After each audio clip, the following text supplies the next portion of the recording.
Hello, everyone, and welcome to the One Marketing Thing podcast. Today's topic is Unveiling the Loyalty Code Secrets to Lasting Customer Devotion.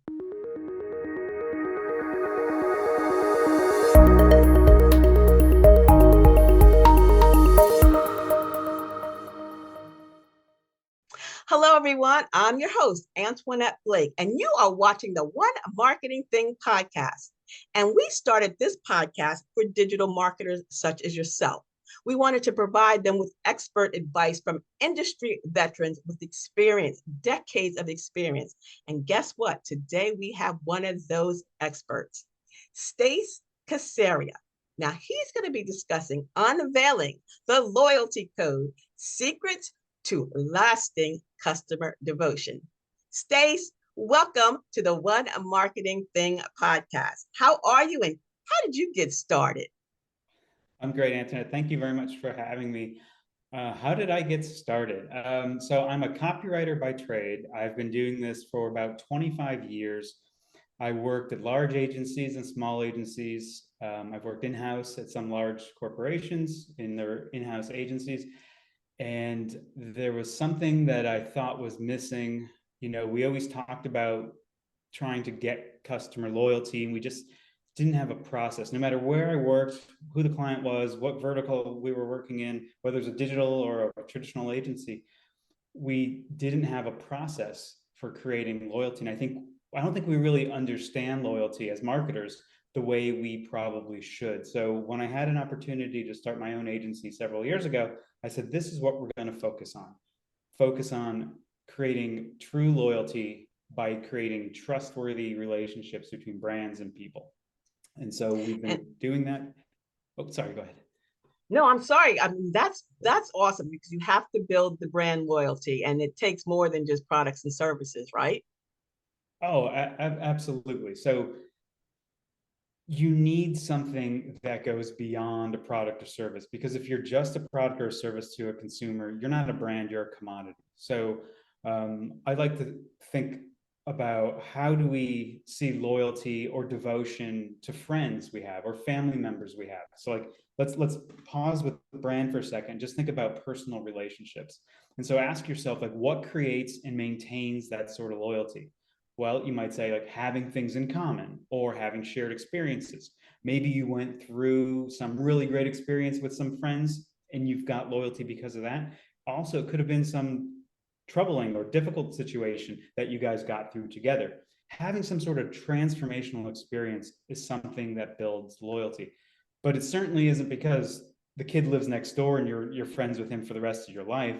And you might be loyal to like a brother or a sibling or something like that. And it's not just because you lived in the same household. You have shared experiences and probably shared values. Those are the things that begin to create loyalty.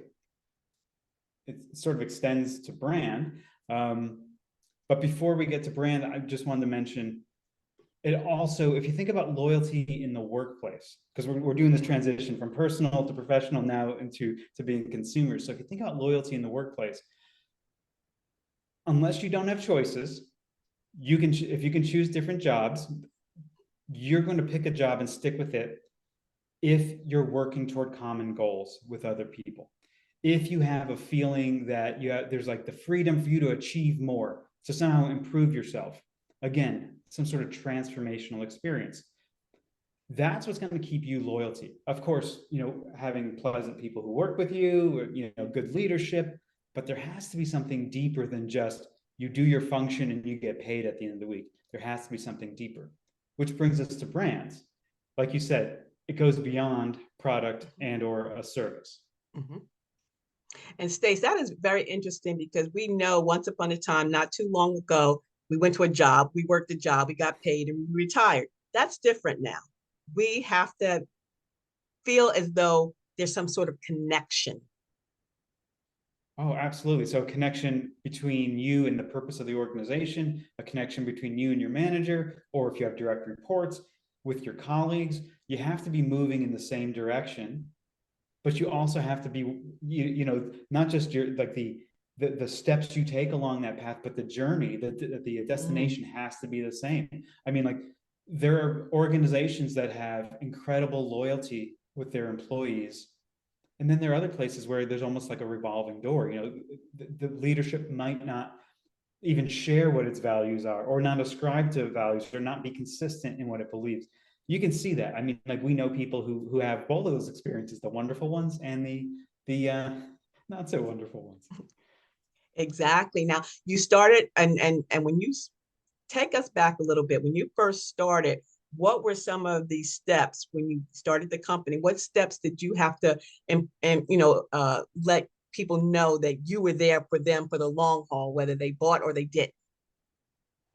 Yeah, so that's interesting. So the way we work with our clients, so take a step back. I've always been philosophically based. Like, so I have ideas and I want to see those ideas come to life. And so when I started thinking about this agency and building loyalty, genuine loyalty, I was, how do we get there? Do we have a process? And so trust is the thing that gets you to loyalty. And I say, well, how is trust created? Because trust is like this vast topic. It's like mysterious. It's like fog or vapor. Like, you can't grab it.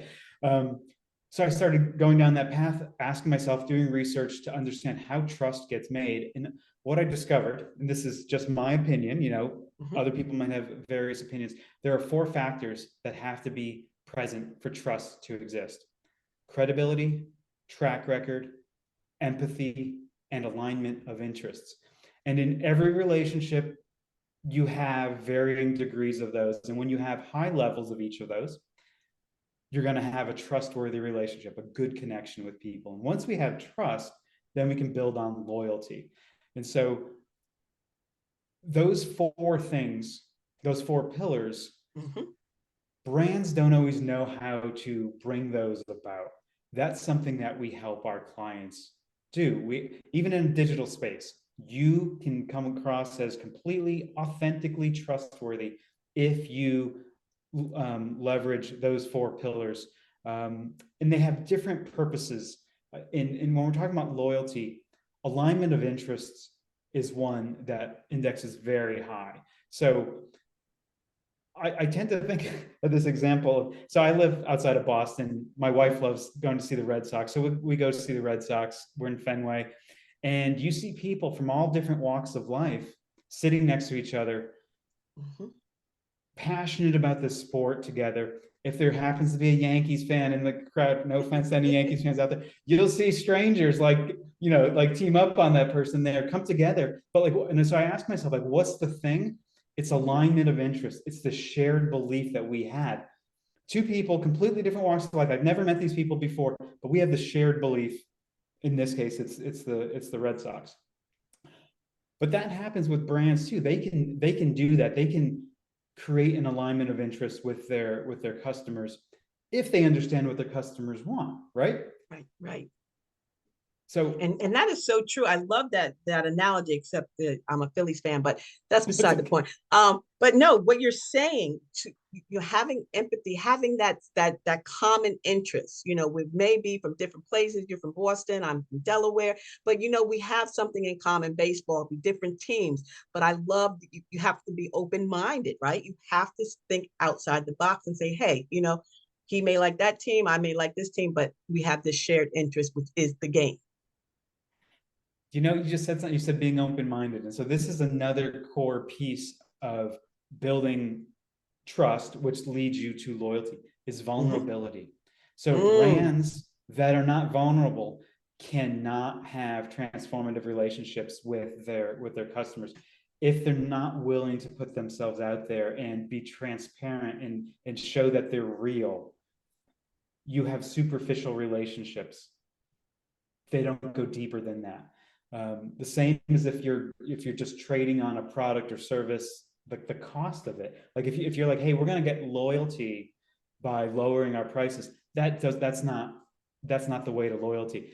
Like, that's why I sometimes look at quote loyalty programs that marketers have or brands have, and if there's not if there isn't an experiential component to that loyalty program, it's not a true loyalty program. If you're just offering coupons and discounts, the second somebody finds something cheaper somewhere else, they're going to go somewhere else. You haven't created loyalty. It's sort of the opposite of loyalty. You've trained people to be disloyal or base a decision on price. So brands need to understand that the path to that to loyalty is offering something, like, first of all, standing for something, and then making sure Mhm. people understand what that is. Stace, so talking about, let's think about this going back, and and we can look at it as a generational thing.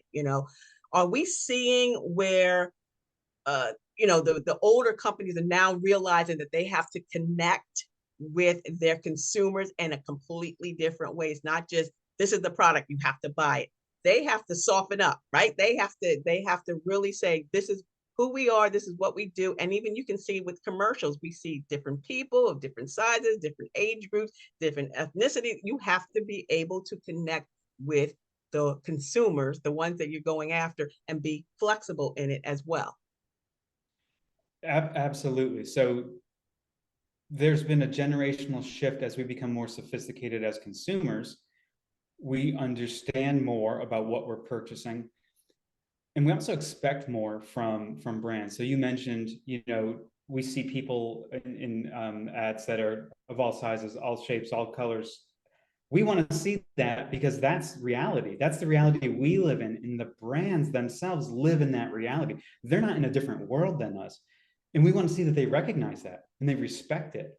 And so we understand what they believe in, or what they value based on what they demonstrate, whether it's in social, TV, their actions, whether they're, the people that they hire.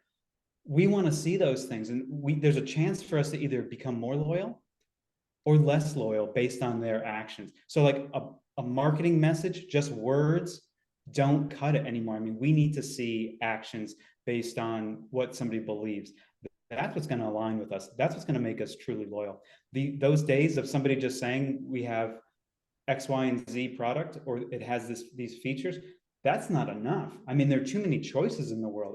I'm not going to select whether it's a car or a phone or like a pair of running shoes just based on that. I've got a lot of choices. I want something that aligns with the beliefs that I have. I love that. I love that. And as a new digital marketer, someone that's coming into the field, because again, you're the expert, you've been around for a minute. What advice, maybe not even advice, but just something that they could think about, like, hey, when you're starting out and you're starting your business and you want to connect, here's some advice. What would you say to them? Yeah, take a step back and understand, first of all, what you believe in and stand for, and how that's different than somebody else. I always like to say, like, brand is like the intersection of two things: the thing you do best or better than anyone else, and the thing people need at that Mm. intersection. That's brand. That's where you need leverage, the better than anyone else and the need that people need solved. I love that. I never thought about that. We could probably have another whole show on that and just that with that connection there. Oh man, this is great. Stace, thank you so much for being a guest here on the One Marketing Thing podcast. You've dropped some gems, and that's what this show is all about, for our digital marketers to learn from those that are actually in the trenches, those are the ones that are doing it, so that you can, your role, or you can navigate this role a little bit better. Stace, thank you so much. My pleasure. Thank you for having me. I thank everybody for listening to today's episode of the One Marketing Thing podcast and seeing us here as well. And we also want to thank our sponsor, Propel. And Propel is a unique reviews, automation, and management platform. They are the #1 tool that helps small businesses convert website visitors into customers. So we appreciate them. We appreciate you. Stace, thank you so very much.